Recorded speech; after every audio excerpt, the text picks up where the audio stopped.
Saludos cordiales a los amigos de RTV San Marcos que nos vienen siguiendo en este espacio de entrevistas.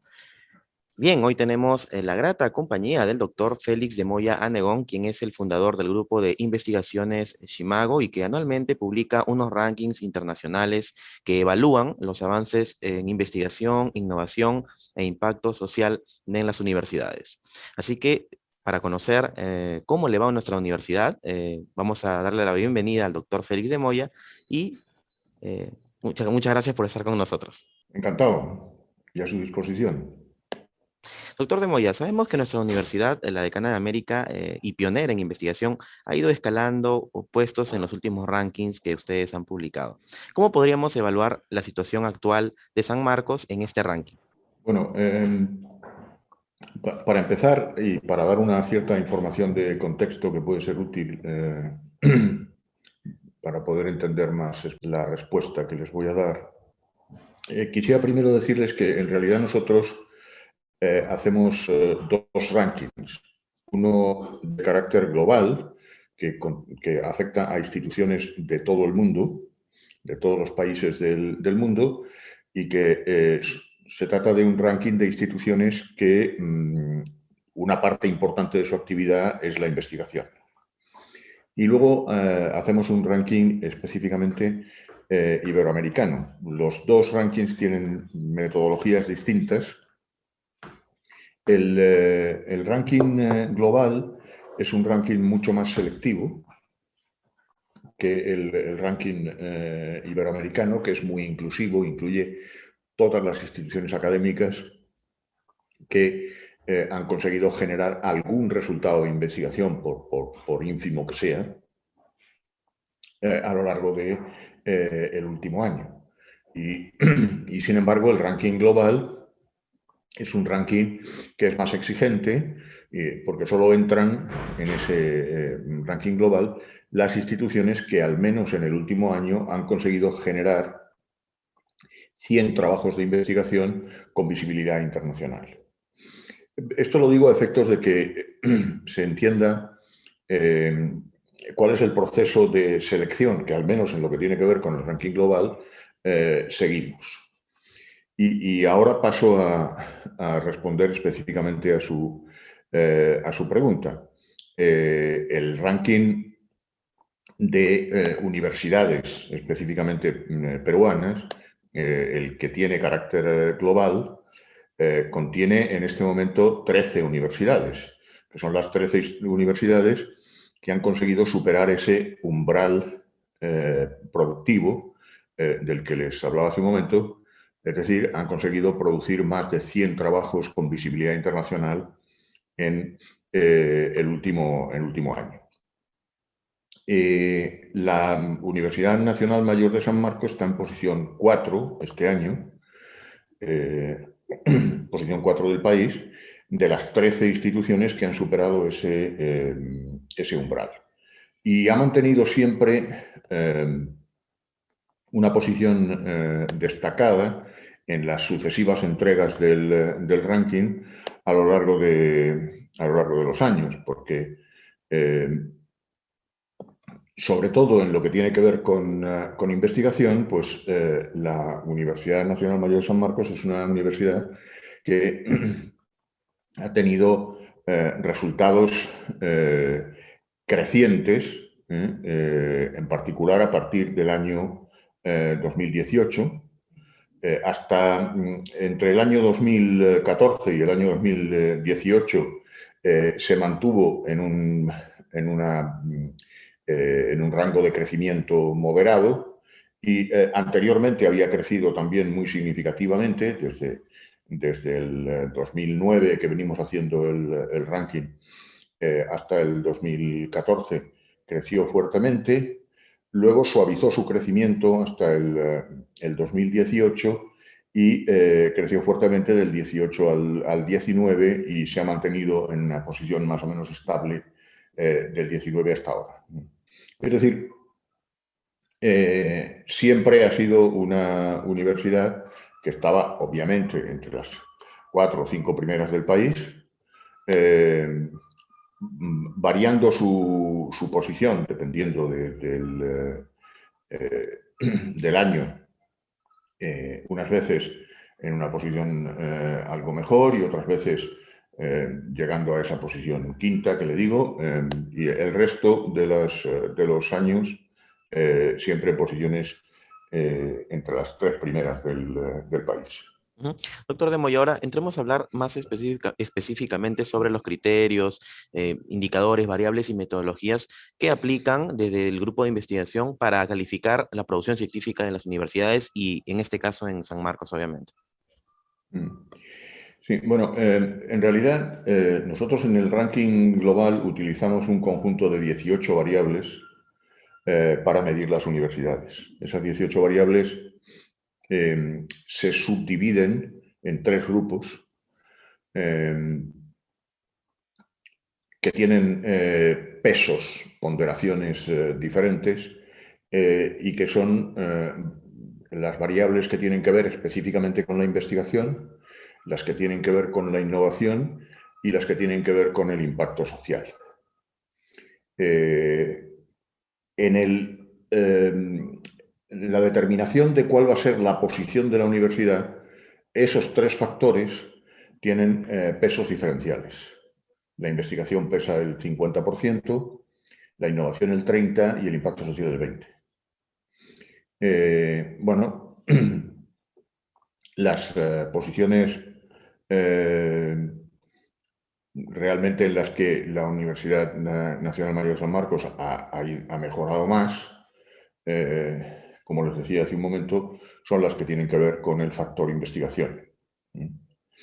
Y en los otros dos factores ha tenido resultados que son algo inferiores a los que ha obtenido en el caso de la investigación. Y esto es una consecuencia lógica de que, claro, en esta universidad, pues la investigación que tiene que ver con las ciencias básicas, las humanidades, las ciencias sociales, y por supuesto la salud, etcétera, pues tienen un peso realmente importante, significativo. De hecho, en algunas de las áreas, como por ejemplo la veterinaria, el arte y las humanidades, o la bioquímica, la genética y la biología molecular, la Universidad Nacional Mayor de San Marcos es primera del país, porque hacemos un desglose por áreas del conocimiento del ranking. Es decir, en alguna medida lo que hacemos son diferentes rankings según áreas del conocimiento, ¿no? Y entonces, claro, pues, la universidad en algunas de esas áreas tiene una posición, como digo, muy destacada. Ujú. Claro, sí, bueno, si nos vamos a analizar a la universidad, vemos que está primera en lo que es materia de impacto social e investigación, como yo lo he mencionado, pero nos está faltando, ¿no? Crecer quizás en materia de innovación. Entonces, con la experiencia que usted tiene en la cienciometría, y sabemos que ustedes vienen trabajando con países de habla hispana en general, ¿no? Y en comparación con los otros países de la región, ¿qué le estaría faltando a nuestra universidad y al Perú para crecer en materia de ese rubro? Bueno, realmente el problema de la innovación tiene que ver con los procesos de transferencia del conocimiento que las universidades generan, la transferencia a los sectores de la industria donde ese conocimiento podría tener su aplicabilidad. ¿Y cuál es el problema? Pues el problema muchas veces no es el conocimiento que se genera, que no sea adecuado. El problema es que tiene que haber alguien al otro lado que recoja ese conocimiento, que sea capaz de apropiarse de ese conocimiento, ¿no? ¿Y quién tendría que estar al otro lado? Pues tendría que estar al otro lado empresas, por ejemplo, que fueran capaces de apropiar ese conocimiento y de transformarla en productos y servicios. ¿Cuál es el problema de muchos de nuestros países? Porque este no es un problema solo del Perú, sino que es un problema muy generalizado en todo el mundo, no solo latinoamericano, pero también iberoamericano, ¿no? Incluyendo España y Portugal. Pues el problema es que nuestro sistema productivo no tiene muchas veces no tiene una gran capacidad de apropiación de ese conocimiento que se genera.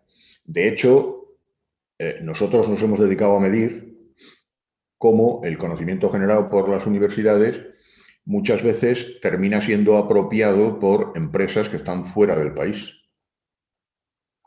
Lo que quiere decir que el conocimiento era útil para la innovación, pero no hay un sistema productivo en el entorno inmediato capaz de apropiar ese conocimiento.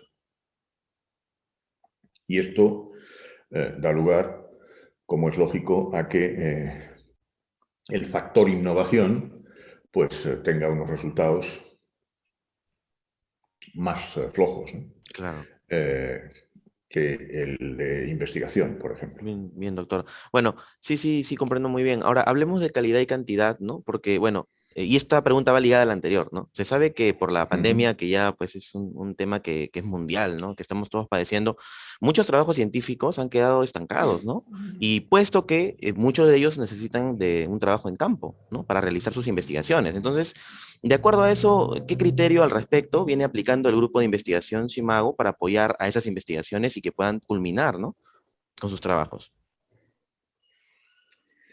Miren, respecto de esto, le voy a decir algo que probablemente habrá quien le pueda parecer esto paradójico, ¿no? Pero primero, es un poco pronto aún para ver cuáles han sido los efectos reales de la pandemia sobre los procesos de generación de conocimiento. ¿Por qué? Pues porque a lo largo del año 2020, incluso en el tiempo que ha transcurrido del 2021, pues todavía se han venido publicando trabajos que son el resultado de investigaciones que estaban haciendo anteriormente. Y veremos los efectos de la pandemia todavía cuando termine el 2021 y más bien en el 2022. Ahí podremos ver los efectos. Y desde luego,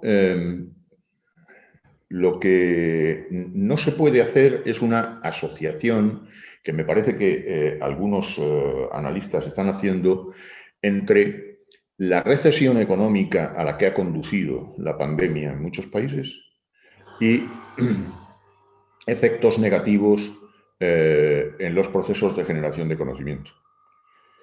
Porque en ciertas áreas del conocimiento, el hecho de que los profesores hayan tenido que estar confinados, incluso en sus propios domicilios, pues hemos observado que en algunos países esto está dando lugar a una proliferación de trabajos de investigación que de otra manera, en el momento en el que había actividad académica presencial en las universidades, pues se disponía de menos tiempo y por tanto los resultados, como digo, no necesariamente van a ser menores. En las áreas en las que hacía falta y en las que está haciendo falta laboratorios, equipamientos, infraestructuras, etcétera, a las que no han tenido acceso los investigadores por la pandemia, es posible que se pueda ver algún efecto negativo. Pero en términos generales, lo que está sucediendo realmente es que muchos académicos están buscando otras vías para mantener sus hojas de vida lo más activas posible, a pesar de las circunstancias, ¿no? Y en todo caso, si se han producido cambios en las temáticas o en las metodologías, no necesariamente en el número de resultados, pero sí en las temáticas o en las metodologías, como digo, todavía es un poco pronto para saber. De hecho, en este ranking que estamos presentando ahora, todavía no se puede decir que hay representados resultados que se hayan visto afectados por la pandemia, porque todavía estamos en esa parte del proceso y en todo caso esto se verá en el ranking del año próximo. Claro, y hay que resaltar también que en nuestra universidad se han venido dando muchos proyectos que a pesar de la pandemia y a pesar de las grandes limitaciones que tenemos como país también, como ya lo sabrán ustedes, sí han seguido, han persistido y bueno, han logrado resultados bastante interesantes y eso también se ve reflejado pues en los rankings que presenta el grupo de investigación Shimago. Doctor, ya para ir terminando, desde el enfoque de la cienciometría, porque sabemos que es su campo de estudio, ¿qué mensaje le dejaría a la Universidad Nacional Mayor de San Marcos y a su comunidad científica y de investigadores? Bueno, el primer mensaje es que, a pesar de que es una obviedad repetida una y mil veces por las autoridades y por los científicos, los académicos, etcétera, que el Perú es un país que tiene una tasa de inversión en ciencia todavía muy baja. Eh, en general, este es un mal endémico en América Latina, porque realmente solo hay un país en toda América Latina cuya tasa de inversión en ciencia es superior al 1% del Producto Interno Bruto, que es Brasil. El resto de los países tienen tasas de inversión inferiores al 0,5.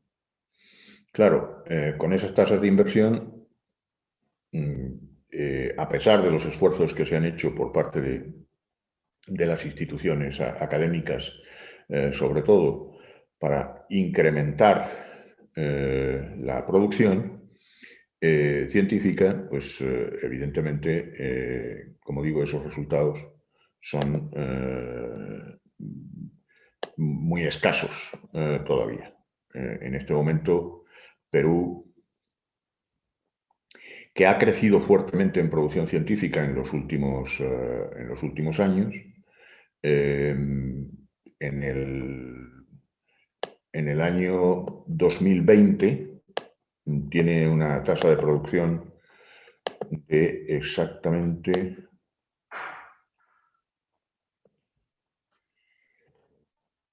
sí, algo más de 6.000 trabajos con visibilidad internacional.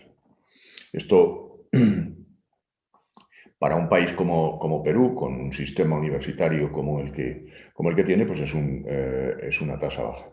La contribución de la Nacional Mayor de San Marcos a esta producción del país es una contribución significativa, porque la universidad ha venido creciendo también en producción significativamente. Es decir, que por ese lado se podría decir que la universidad, tratándose de una universidad pública con un peso importante en el sistema universitario, ha cumplido con su papel, ha hecho su contribución al desarrollo del conocimiento científico del país. ¿Qué es lo que debería pasar a futuro? Pues lo que debería pasar es que la universidad siguiera creciendo al ritmo que ha venido creciendo los últimos años, al menos, y que su impacto científico, el impacto científico de la producción, aumentara. Con el fin de que se pudiera poner a la altura de las mejores universidades latinoamericanas en este apartado del impacto científico. Y luego creo que hay algunas cuestiones que se podrían mejorar en cuanto a la visibilidad de los resultados de investigación, que muchas veces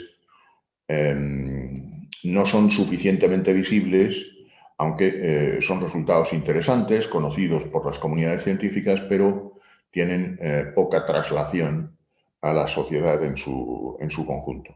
Y en ese apartado, pues creo que todavía hay un margen de mejora importante. Bueno, muchas gracias. Entonces fue el doctor Félix de Moya Anegón. Le vamos a agradecer por haber participado de esta entrevista. Él es fundador del grupo de investigación de Shima, uno de los más prestigiosos a nivel global. Y amigos, eso ha sido todo por esta ocasión. Nos reencontraremos más adelante en otra entrevista. La salud depende de todos. No bajemos la guardia. Conmigo será hasta otra oportunidad. Dios mediante.